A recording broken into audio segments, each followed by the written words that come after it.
হরে Krishna, Radhe Radhe. Good morning, সুপ্রভাত জানিয়ে আজকে ভিডিওটি স্টার্ট করছি। সবাই কেমন আছেন? আশা রাখছি সবাই ভালো আছেন, সুস্থ আছেন। আর আমার এই ছোট্ট পরিবারে আপনাদের সকলকে স্বাগত জানাই। এই যে এটা আমার হাতে যেটা দেখছেন, এটা একটা পেঁপে, বিশাল বড় আকৃতির একটা পেঁপে, পুরো কুমড়োর মতো দেখতে, বিশাল গোল একটা ভীষণ সুন্দর একটা দেখতে পেঁপে। আমি এত সুন্দর পেঁপে আমি কোনোদিন দেখিনি, ফার্স্ট টাইম দেখছি। তো চলুন আজকে এই সকাল থেকে ভিডিওটা স্টার্ট করলাম। এই রাধা মাধবকে আপনাদেরকে দর্শন করালাম। আজ ছিল একাদশী। তো চলুন সবাই রাধা মাধবকে দর্শন করুন। রাধা মাধব আপনাদের সকলকে ভালো রাখুক, সুস্থ রাখুক, কৃষ্ণচরণে রাধারানীর চরণে মতিগতি হোক, এই কামনা নিয়েই আজকে ভিডিওটা স্টার্ট করছি। একাদশী দিন সকাল সকাল স্নান হয়ে গেছে আমাদের। আপনারা তো জানেন আমরা একাদশী ব্রত পালন করার চেষ্টা করি। তো মা এখানে ঘি বানায়, তাই জন্য ঘোলে পাক দেওয়া হয়ে গেছে, দই বসিয়েছিল, তো সেটাই আমরা এক গ্লাস করে ঘোল খেয়ে নিচ্ছি সবাই। রাধা মাধবকে তো ভোগ দেওয়া হয়ে গেছে। হাজবেন্ড, আমিও করি, মা বাপি সবাই আমরা একাদশী ব্রত করি।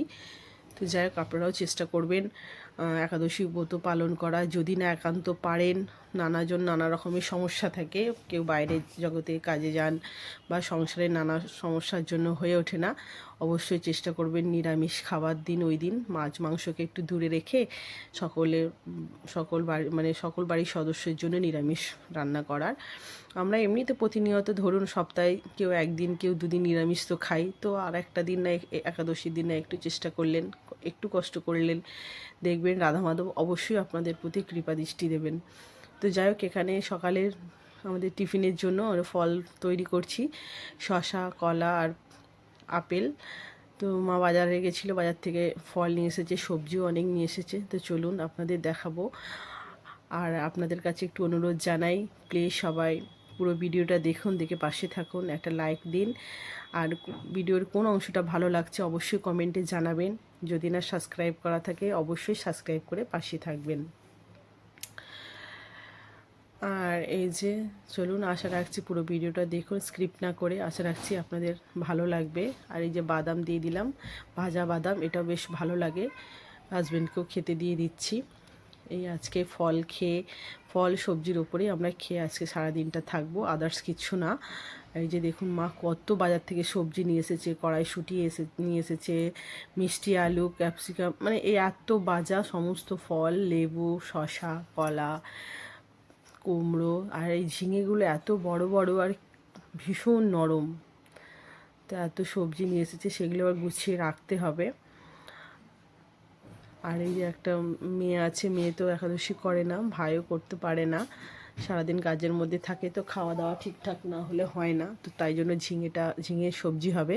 তো ঝিঙেটা আমি একটু রেডি করে দিচ্ছি, ছুলে দিচ্ছি। আর এই ছোলা দিয়ে না ভালো ছোলা যায় আর কি, বটির থেকে এটা দিয়ে ইজিলি হয়ে যায়, হাতেও লাগে না, তাড়াতাড়ি হয়ে যায়। তো যাই হোক, এইভাবে রেডি করে দিচ্ছি। আর আমাদের দেখি কি বানায়, কি সবজি খাওয়া হয় সেটাই। সকাল সকাল তো স্নান সেরে নিই, একাদশী দিন আমরা সকাল সকাল স্নান করে নিই, নিয়ে তারপরে আবার পরের দিন পারণ থাকে, তখনও সকাল সকাল স্নান করে নিতে হয়। এই যে এই ঝিঙেটা এত নরম, কি বলবো আপনাদের।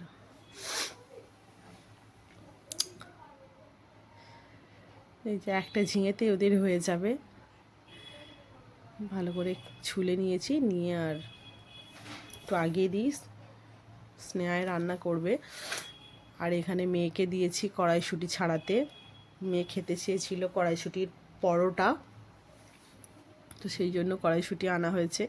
শুটির সিজন তো শেষ হয়ে গেল, তাও একটু পেয়েছে, বেশ অনেকগুলোই নিয়ে এসেছে। যে মেয়ে দেখাচ্ছে, দেখুন ঢাললো, বলছে মাম্মি এতগুলো কি আমি ছাড়াতে পারবো? ঠিক আছে, তুমি যতটা পারো করো, তারপরে তো সবাই হেল্প করবে। আর আমি এইদিকে বসে গেছি পেঁপেটা রেডি করতে, কারণ দুপুরের ভোগ দেওয়া হবে রাধা মাধবকে, পেঁপে দিয়ে দেওয়া হবে। আর বাড়িতে তো এমনি কোনো স্পেশাল কিছু নিয়ে আসলে আগে রাধা মাধবের জন্য আগে তুলে রাখা হয়, তো সেই রকমই আর কি। পেঁপেটা আমি একটু ভালো করে ছুলে নেবো, নিয়ে তারপর রাধা মাধবের জন্য তুলে রাখা হবে। পেঁপেটা এত সুন্দর পেঁপে না, আমি কোনো দিন এরকম পেঁপে আগে দেখিনি।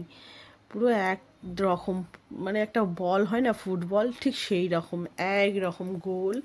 আর কি বড়, দারুণ একটা দেখতে লাগছে, অপূর্ব লাগছে, মানে এতটা মায়া হচ্ছে যে পেঁপেটাকে ছুলে ফেলবো, খেয়ে ফেলবো, এরকম একটা ব্যাপার। তো চলুন দেখাই ছুলে নিয়ে পেঁপেটার কীরকম দেখতে লাগছে। আর আপনাদের অনুরোধ থাকলো অবশ্যই আপনারা লাইক দেবেন, পাশে থাকবেন। সাবস্ক্রাইব না করা থাকলে অবশ্যই সাবস্ক্রাইব করে পাশে থাকবেন। আর ভিডিওর কোন অংশটা ভালো লাগছে অবশ্যই কমেন্টে জানাবেন।